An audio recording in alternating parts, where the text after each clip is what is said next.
f***ing go. Let's go. Hey, welcome back to ScreenCrush. I'm Colton Ogburn, and these are all the Easter eggs, references, and little things you might have missed in the second trailer for Deadpool and Wolverine. We open with Wolverine in a bar, just like we saw in the first X-Men movie back in 2000. The bartender is telling him he's not welcome there, likely because he is a mutant. Logan says, Just give me one more drink and then I'll leave. A little wink and nod to the idea of Hugh Jackman playing Wolverine just one more time and then he'll leave, just like we saw in this teaser announcement for his return. Hey Hugh, you want to play Wolverine one more time? Yeah, sure, Ryan. Deadpool says, Hi, Peanut. sounding just like Paul Rudd's Scott Lang when talking to his daughter Cassie Lang, who he calls Peanut. Hi, Peanut. And a little later in the trailer, we get some more Ant-Man references that I think could be teasing a cameo from Paul Rudd in this movie. In the bar, we can see a Canadian flag and these moose antlers on the wall. Oh, Canada! This makes sense because Wolverine is from Canada, and in the first X-Men movie, he's in a bar in Canada. And in X-Men Origins Wolverine, we hear him say, I'm Canadian. and in The Wolverine, he's also holding up in Canada, and we see him in another Canada-based bar. And of course, Deadpool himself, Ryan Reynolds, is also Canadian. I make no secret about how much I love Canada. It was also on the Canadian border that we saw Wolverine die in Logan. Wolverine has trouble getting his claws up, just like we saw here in Logan. When Deadpool pulls a gun on him, we can see around the barrel the words "Smile, wait for Flash," just like we saw here in the opening credits of Deadpool 2. Special shout out to Mazzio for spotting that. We then see Wolverine push his head to the barrel and he smiles, showing us two things. Wolverine, of course, can take a bullet to the head, just like we saw in X-Men 2 and in Origins Wolverine, but this also shows us that this Wolverine is at a point in his life when he has nothing worth living or fighting for. Now, in X-Men Origins Wolverine, we saw Wolverine take an adamantium bullet to the head that made him lose his memories, including the memory of this merc without a mouth. We've also seen an adamantium bullet be able to kill a clone of Wolverine in Logan. In the exclusive footage we saw at CinemaCon, we learned that the TVA has given Deadpool adamantium katanas. So they probably also gave him adamantium bullets as well. So this Wolverine may be hoping that Deadpool will shoot him in the head and either kill him or make him forget all the painful memories he's carrying with him. Kill me. Kill me. And guys, I am just so f***ing excited for the return of Hugh Jackman as Wolverine, as well as Deadpool entering the MCU. And to celebrate, we've got these awesome Deadpool and Wolverine inspired shirts up on our merch store right now, ScreenCrushMerch.com. We've got the MCU Savior shirt, Bert and Ernie as Deadpool and Wolverine, Doug as Wolverine, and lots more. And shopping our merch store is the best way to support our channel so that we can keep making more videos just like this one. We thank you so much for your support. So yesterday we got a teaser for this trailer tweeted out by Ryan Reynolds, Hugh Jackman, and Marvel Studios. And in that teaser, we heard audio from this scene in Deadpool 2 when Deadpool travels back to X-Men Origins Wolverine. You're gonna hang up the claws, and it's gonna make a lot of people very sad.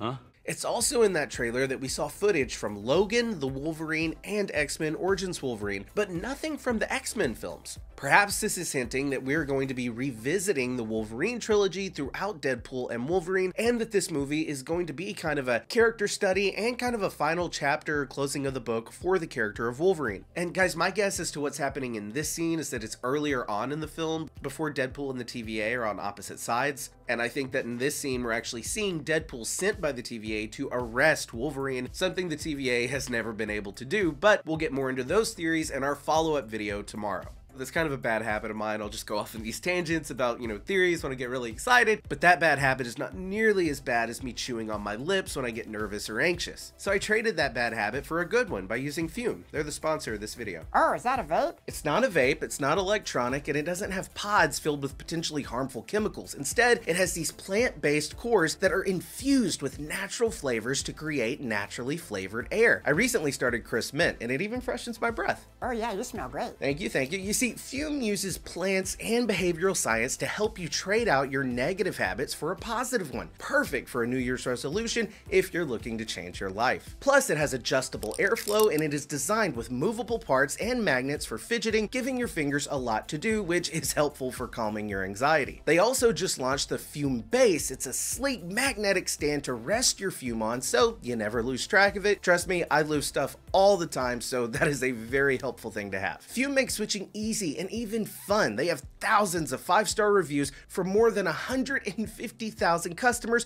who have used Fume to change their lives and switched when other solutions just didn't work. So head to tryfume.com/ScreenCrush and use the code ScreenCrush to save 10% off when you get the Journey Pack today. The Journey Pack comes with your choice of 3 or 6 unique flavors and cores and everything you need to finally be free of your bad habit. That's tryfum.com and use code ScreenCrush to save an additional 10% off your order today. Now, back to Deadpool. So we also got a new poster for the film, which is a recreation of this poster for Logan, which was inspired by this poster for Schindler's List. Here in the Void, we finally get the face reveal in this shot of Wolverine looking over Deadpool in their fight in the Void. Remember, the Void was first introduced in Loki as a place at the end of time where variants and things from dead realities go when their universe or timelines are destroyed. It's also here in the Void that we get another look at the 20th Century Fox statue, as well as what looks like the Saber space station that we saw in the Marvels. Special shout out to our editor Lee Mazzio for catching that one. Here Deadpool says, I'm about to lose everything that I've ever cared about. Confirming our theory that his universe is dying and that this movie will be focusing on his mission to save his universe from annihilation. We also get a reference to this version of Wolverine's universe having also been destroyed. Here we can see Logan walking past these giant pillars that our very own Ryan Airy pointed out are just like the gravestones that we saw in the Days of Future Past comics, tombs of fallen mutants.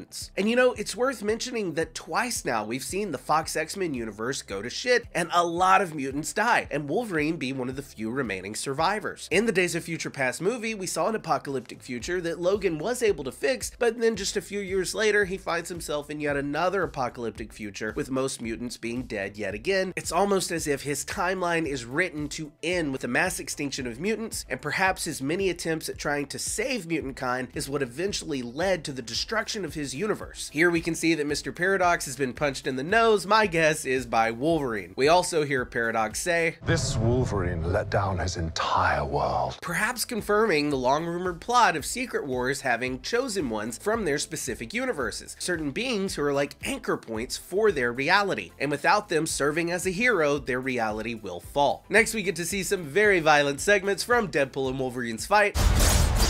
When Wolverine tells Deadpool, Go f yourself. That reminded me of this scene from X-Men First Class when he said the same to Magneto and Professor X. Go f yourself. Deadpool says that he doesn't know anything about saving worlds. This is a reference to not only him trying to save his universe, but also him feeling like he's not a good superhero. We know that in the beginning of Deadpool and Wolverine, we'll learn that Wade has retired from superheroing, and now he needs what he views as a real superhero in Wolverine to help him save the day. And it's important to remember that Deadpool in his first 2 films has always idolized Wolverine, so it's fitting that Wolverine is the hero that Wade has turned to help save his world. Wolverine says, Trust me, kid, I'm no hero. Showing us the guilt Logan feels for whatever role he had to play in the destruction of his own universe. And then boom, we get a shot of Wolverine sleeveless. Wolverine's sleeves have been something many fans have pointed out as a difference between his yellow costume from the comics and the animated series and the yellow costume that we are seeing in this movie. In the background here, we can see Liefeld being the co-creator of Deadpool, and next to his name it says just feet because Liefeld notoriously couldn't draw feet,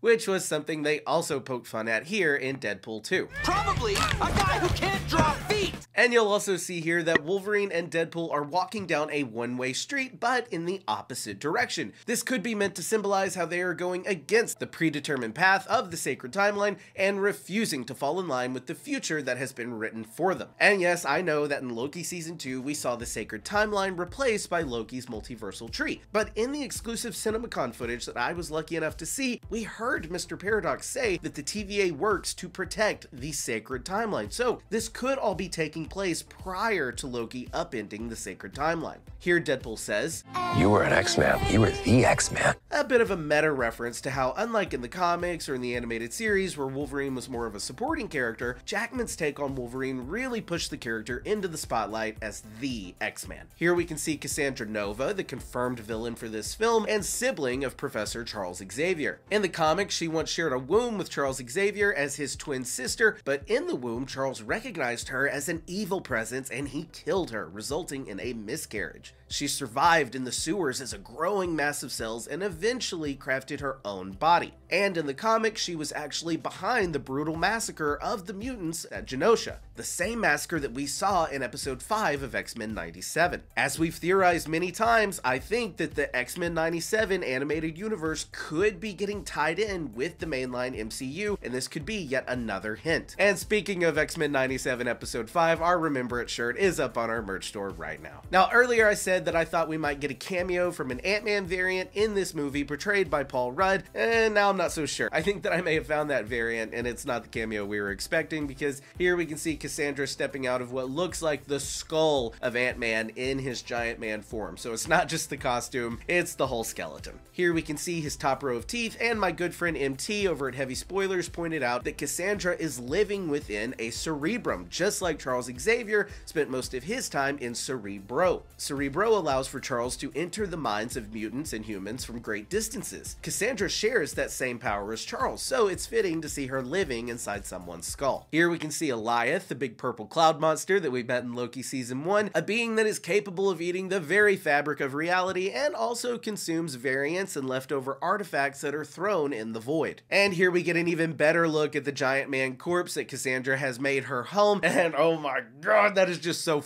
cool. Here we can see Azazel from X-Men First Class and the father of Nightcrawler in the comics, and I think this right here could be the same version of Sabretooth that we met in the first X-Men film. Here we can see Lady Deathstrike from X-Men 2, as well as Pyro from X-Men 2 and 3, and I think this might be Toad. Here in the distance we can see the Golden Gate Bridge, which we also saw in the first trailer for Deadpool and Wolverine, and that Golden Gate Bridge is of course from this scene in X-Men The Last Stand when Magneto lifted the bridge. And here we can see Deadpool with Dogpool, and in the side of Deadpool's head we can see 3 Wolverine claw marks from their fight from earlier in the film. Now normally I'd have Doug tell you all about Dogpool, but he's checking on Ryan in the bathroom. He has been in there a while, so you're stuck with me. In the comics, Dogpool is a variant of Deadpool, similar to how Loki has an alligator variant. So I'm guessing that Dogpool will actually be one of the many Deadpool variants that we meet in the Void. Here we can see the big old gloved hands of Giant Man, and here we see Cassandra showing off what appears to be telekinetic powers as she takes on Wolverine, or she's simply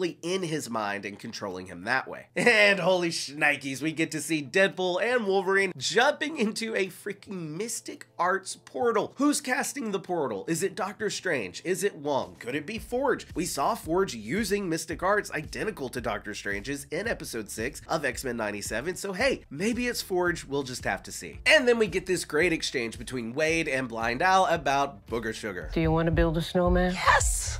But I can't. And this reference to Do You Want to Build a Snowman is not only another Disney reference, but a reference to this scene in Deadpool 2. Is it just me, or Do You Want to Build a Snowman from Frozen sound suspiciously like Papa Can You Hear Me from Yentl? Well guys, there's our breakdown for this trailer of Deadpool and Wolverine. Thank you for sticking around this long. I know I'm not Ryan Airy, but hey, I'm trying. If you're new here, please do feel free to subscribe, smash that bell for alerts. For ScreenCrush, I'm Colton Ogburn.